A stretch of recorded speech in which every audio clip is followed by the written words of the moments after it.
नमस्कार. 8:30च्या बातमीपत्रात मी शैलेश पेठे आपलं स्वागत करतो. सुरुवातीला एक नजर ठळक बातम्यांवर. आशियाई शेअर बाजारात घसरणीचं सत्र आजही सुरूच. जपानचा निर्देशांक घसरला. चीननं आर्थिक स्थैर्याकडे लक्ष देण्याचं जपानचं आवाहन. शेअर बाजार कोसळला असला तरी गुंतवणूकदारांनी विचलित होण्याची आवश्यकता नाही, अरुण जेटली यांचं स्पष्टीकरण. कांद्याची अवैध साठेबाजी करणाऱ्यांविरुद्ध सर्व राज्यांनी कठोर कारवाई करण्याचे केंद्र सरकारचे निर्देश. डॉ. बाबासाहेब आंबेडकर यांनी वास्तव्य केलेली लंडनमधील वास्तू विकत घेण्यासंदर्भातल्या कराराचं आदान प्रदान राज्य सरकार 1-2 दिवसात करणार. आणि विदर्भ आणि मराठवाड्यात शेतीमालानं वीज जोडणी देण्याचा धडक कार्यक्रम राज्य सरकारनं हाती घेतला. पाहूया सविस्तर वृत्त. आशियाई शेअर बाजारात घसरणीचं सत्र आजही सुरू असून जपानच्या निक्केई या निर्देशांकात 3.8% इतकी घसरण झाली. या पार्श्वभूमीवर चीन आपल्या अर्थव्यवस्थेला स्थैर्य देण्यासाठी पावलं उचलेल अशी आशा जपानचे अर्थमंत्री टारो आसो यांनी व्यक्त केली आहे. दरम्यान चीननं आपल्या चलनाचं अवमूल्यन केल्यामुळे आपल्या देशाच्या शेअर बाजारावर परिणाम झाला आहे. आंतरराष्ट्रीय घडामोडींमुळे ही तात्पुरती उलथापालथ आहे, त्यामुळे गुंतवणूकदारांनी विचलित होण्याची आवश्यकता नाही, असं केंद्रीय वित्तमंत्री अरुण जेटली यांनी स्पष्ट केलं आहे. आशियाई बाजारातल्या मंदीच्या तडाख्यामुळे मुंबई शेअर बाजाराच्या निर्देशांकात काल तब्बल 1625 अंकांची ऐतिहासिक घसरण झाली आणि तो दिवसअखेर 25,742 अंकांवर स्थिरावला होता. राष्ट्रीय शेअर बाजाराचा निफ्टीही तब्बल 491 अंकांच्या घसरणीसह 7,809 अंकांवर बंद झाला.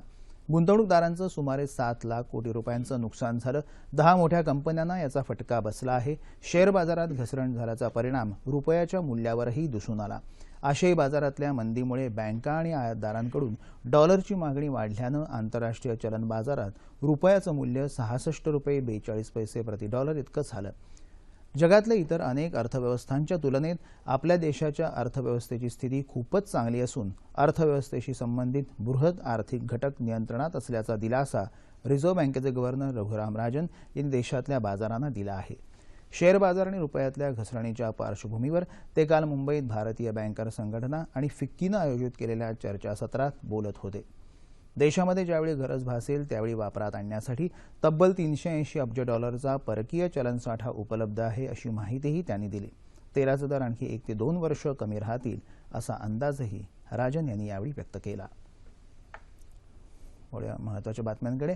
कांद्याची अवैध साठेबाजी करणाऱ्यांविरुद्ध कठोर कारवाई करण्याचे निर्देश केंद्र सरकारनं सर्व राज्य सरकारांना दिले आहेत. नवी दिल्लीत झालेल्या एका उच्चस्तरीय बैठकीत कांद्याची मागणी आणि पुरवठा याबाबतच्या स्थितीचा केंद्रीय अन्न आणि नागरी पुरवठा मंत्री रामविलास पासवान यांनी आढावा घेतला. त्यानंतर पत्रकारांना त्यांनी ही माहिती दिली. कांद्याची आयात वाढवून त्याच्या निर्यातीवर निर्बंध आणले तर कांद्याच्या किमती नियंत्रणात राहू शकतील असं सांगून पासवान म्हणाले की देशात सध्या कांद्याचा तुटवडा नाही, पण साठेबाज सध्याच्या स्थितीचा गैरफायदा घेत आहेत. वस्तू आणि सेवा कर विधेयक जर पारित झालं असतं तर त्याचा कांद्याच्या किमती नियंत्रणात आणण्याकरता उपयोग झाला असता, असंही पासवान यांनी स्पष्ट केलं. राज्यातल्या सामान्य माणसाला वेळेवर दर्जेदार आरोग्य सेवा मिळावी यासाठी खासगी आणि धर्मादाय आयुक्तालयामार्फत नोंदणी असलेल्या रुग्णालयांनी त्यासाठी पुढाकार घ्यावा. सामान्यांना विविध आरोग्य योजनांचा लाभ मिळावा यासाठी मुख्यमंत्री वैद्यकीय सहायता कक्षामार्फत एकत्रितपणे प्रयत्न केले जात आहेत, असं प्रतिपादन मुख्यमंत्री देवेंद्र फडणवीस यांनी केलं आहे. राज्यातल्या सामान्य जनतेला दुर्धर आजारांच्या उपचारासाठी तातडीनं आर्थिक सहाय्य उपलब्ध व्हावं या दृष्टीनं मुख्यमंत्री सहायता कक्षाची स्थापना करण्यात आली. या कक्षाच्या माध्यमातून खासगी संस्थांनी सहभागी व्हावं, तसंच राज्यातल्या उद्योजकांचा आरोग्य क्षेत्रात सहभाग वाढावा आणि सामाजिक दायित्व निधीत वाढ व्हावी यासाठी राज्यातल्या नामवंत उद्योजकांची यशवंतराव प्रतिष्ठानच्या सभागृहात बैठक आयोजित करण्यात आली होती. त्यावेळी मुख्यमंत्री बोलत होते. मुख्यमंत्री वैद्यकीय सहायता निधीमुळे राज्यातल्या आरोग्यविषयक विविध योजनांचं एकत्रितरित्या समायोजन करणं शक्य होईल. राज्यात खासगी क्षेत्रात सहभाग घेऊन प्रत्येक जिल्ह्यात एक वैद्यकीय महाविद्यालय सार्वजनिक खासगी भागीदारी तत्वावर सुरू करण्यात येणार असल्याचंही मुख्यमंत्र्यांनी यावेळी स्पष्ट केलं.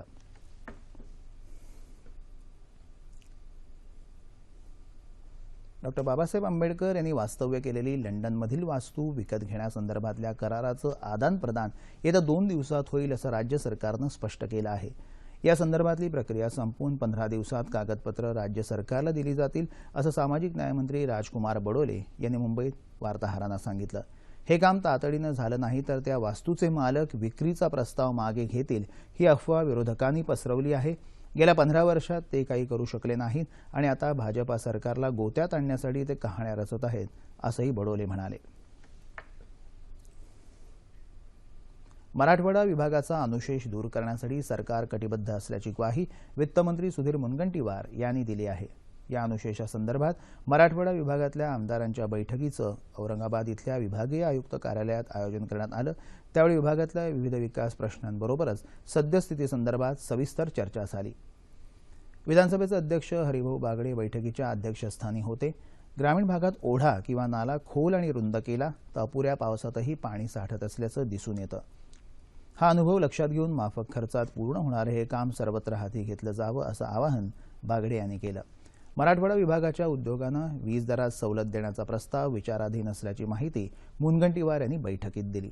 तसंच या विभागातल्या शेती उत्पन्नावर प्रक्रिया करणाऱ्या उद्योगांना मदत करण्यासाठी प्रसंगी नियम बाजूला ठेवण्याची सरकारची तयारी आहे, असंही त्यांनी सांगितलं. विदर्भ आणि मराठवाड्यात शेतीपंपांना वीज जोडणी न मिळाल्यानं शेतकऱ्यांनी निराश होऊन आत्महत्या केल्या. पण आता शेतकऱ्यांच्या पंपांना वीज जोडणी देण्याचा धडक कार्यक्रम हाती घेण्यात आला असून आता तरी शेतकऱ्यांनी आत्महत्या थांबवाव्यात, असं आवाहन राज्याचे ऊर्जामंत्री चंद्रशेखर बावनकुळे यांनी केलं आहे. सिंधुदुर्गात एका पत्रकार परिषदेत ते बोलत होते. रत्नागिरीचा दाभोळ वीज प्रकल्प पुन्हा सुरू करण्यात येईल अशी माहितीही त्यांनी यावेळी दिली. मुंबईतील सेडना महाविद्यालयात उद्योगमंत्री सुभाष देसाई यांच्या अध्यक्षतेखाली मुंबई जिल्हा नियोजन समितीच्या बैठकीचं आयोजन करण्यात आलं होतं. मुंबईत दुसरं कर्करोग रुग्णालय सुरू करण्याचा निर्णय या बैठकीत घेण्यात आला. कामा आणि जीटी रुग्णालयात लवकरच कर्करोग रुग्णालय सुरू करण्यात येणार आहे. तसंच 145 कोटी रुपये निधीचा प्रस्ताव केंद्राकडे पाठवला असून त्यामुळे 300 खाटांचं कर्करोग रुग्णालय सुरू होऊ शकेल, अशी माहिती जे रुग्णालयाचे अधिष्ठाता तात्याराव लहाने यांनी दिली.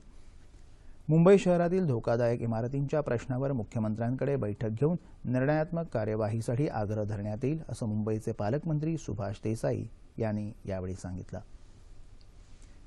शेअर बाजारात आणि रुपयाच्या मूल्यात झालेली घसरण हा भारतीय अर्थव्यवस्थेवर झालेला आघात आहे, असं मत माजी मुख्यमंत्री पृथ्वीराज चव्हाण यांनी व्यक्त केलं.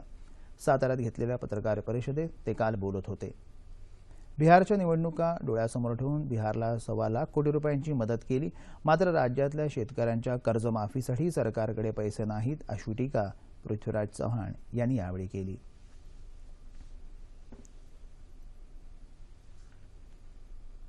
कोल्हापूर जिल्ह्यातल्या विविध प्रकल्पग्रस्तांचे प्रश्न आजही प्रलंबित असल्याच्या पार्श्वभूमीवर बाबूराव पाटील यांच्या नेतृत्वाखालील काळंबावाडी धरणग्रस्त संघटनेनं अप्पर जिल्हाधिकारी अजित पवार यांची भेट घेऊन त्यांच्याशी चर्चा केली.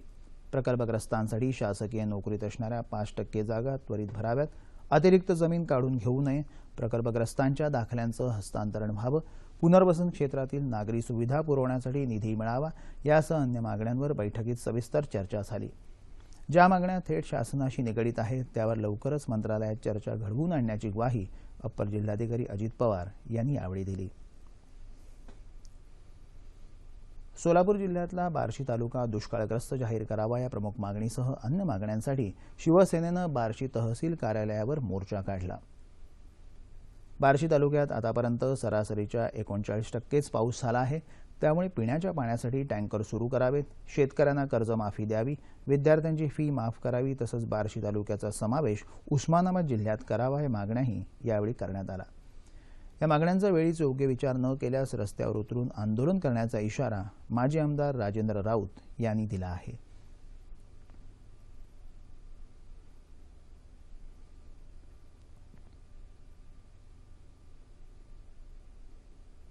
अहमदनगर जिल्हा दुष्काळग्रस्त म्हणून जाहीर करावा या प्रमुख मागणीसह अन्य मागण्यांसाठी राष्ट्रवादी काँग्रेसनं अहमदनगर जिल्हाधिकारी कार्यालयावर मोर्चा काढला. यंदा पाऊस कमी पडल्यानं जिल्ह्यात शेतीसह पिण्याच्या पाण्याचा आणि जनावरांच्या चाऱ्याचा प्रश्न निर्माण झाला आहे आणि म्हणूनच आवश्यक तिथं पाण्याचे टँकर्स तसंच चारा छावण्या सुरू कराव्यात. त्याचबरोबर शेतकऱ्यांची वीज बिलं माफ करावीत आणि संपूर्ण कर्जमाफी करावी, अशा मागण्याही यावेळी करण्यात आल्या. जिल्ह्यात इतर ठिकाणीही याच मागण्यांसाठी मोर्चे काढण्यात आले.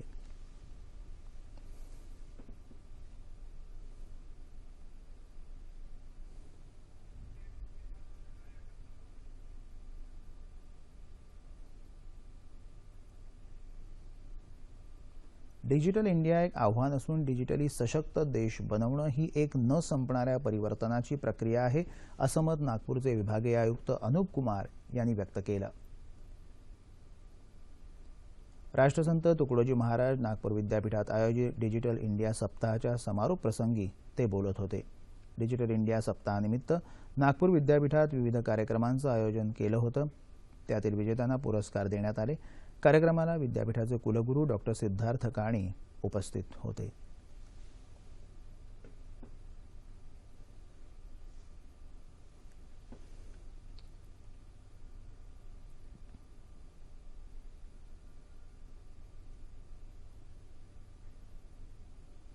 देशात आणि राज्यात गावांची परिस्थिती बिकट होत चालली असून शेतकऱ्यांसाठी ही परिस्थिती प्रतिकूल आहे, असं मत ज्येष्ठ विचारवंत सामाजिक कार्यकर्ते डॉक्टर अभय बंग यांनी व्यक्त केलं. पुण्यातल्या उरळी कांचन इथं बाय सेंट्रल फाउंडेशनच्या 32व्या वर्धापन दिनानिमित्त एका कार्यक्रमाचं आयोजन करण्यात आलं होतं. त्यावेळी ते बोलत होते. देशात आणि राज्यात उत्कृष्ट काम करणारे महिला बचत गट, उत्कृष्ट शेतकरी आणि कार्यकर्त्यांचा यावेळी सत्कार करण्यात आला.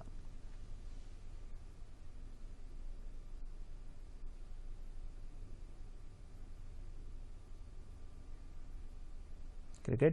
भारत आणि श्रीलंका यांच्यात कोलंबो इथं काल झालेल्या दुसऱ्या कसोटी क्रिकेट सामन्यात भारतानं श्रीलंकेचा 278 धावांनी धुव्वा उडवत मालिकेत 1-1 अशी बरोबरी साधली.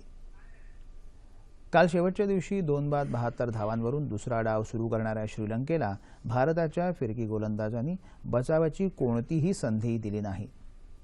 413 धावांचं लक्ष्य गाठताना श्रीलंकेचा डाव 134 धावात गडगडला. भारताला विजयासाठी 1 गडी बाद करण्याची आवश्यकता असताना सामन्यात मात्र पावसाचा व्यत्यय आला. मात्र थोड्याच वेळात खेळ पुन्हा सुरू झाल्यावर भारतानं विजयाची संधी दवडली नाही. रविचंद्रन अश्विननं 42 धावात श्रीलंकेचे 5 गडी बाद केले, तर अमित मिश्रानं 29 धावात 3 गडी बाद करून त्याला चांगली साथ दिली. पहिल्या डावात शतक झळकावणाऱ्या लोकेश राहुलला सामनावीराचा किताब मिळाला, तर विराट कोहलीनं कसोटी क्रिकेटमध्ये कर्णधार म्हणून मिळवलेला हा पहिलाच विजय आहे.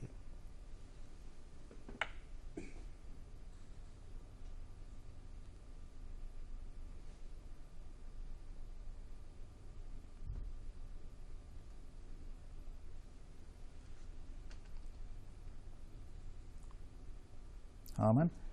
येत्या 24 तासात कोकणात बऱ्याच ठिकाणी तर मध्य महाराष्ट्र, मराठवाड्यासह विदर्भात तुरळक ठिकाणी पाऊस पडण्याची शक्यता हवामान विभागानं वर्तवली आहे. ठळक बातम्या पुन्हा एकदा. आशियाई शेअर बाजारात घसरणीचं सत्र आजही सुरूच. जपानचा निर्देशांक घसरला. चीननं आर्थिक स्थैर्याकडे लक्ष देण्याचं जपानचं आवाहन. शेअर बाजार कोसळला असला तरी गुंतवणूकदारांनी विचलित होण्याची आवश्यकता नाही, अरुण जेटली यांचं स्पष्टीकरण. कांद्याची अवैध साठेबाजी करणाऱ्यांविरुद्ध सर्व राज्यांनी कठोर कारवाई करण्याचे केंद्र सरकारचे निर्देश. डॉ. बाबासाहेब आंबेडकर यांनी वास्तव्य केलेली लंडनमधील वास्तू विकत घेण्यासंदर्भातल्या कराराचं आदानप्रदान राज्य सरकार 1-2 दिवसात करणार.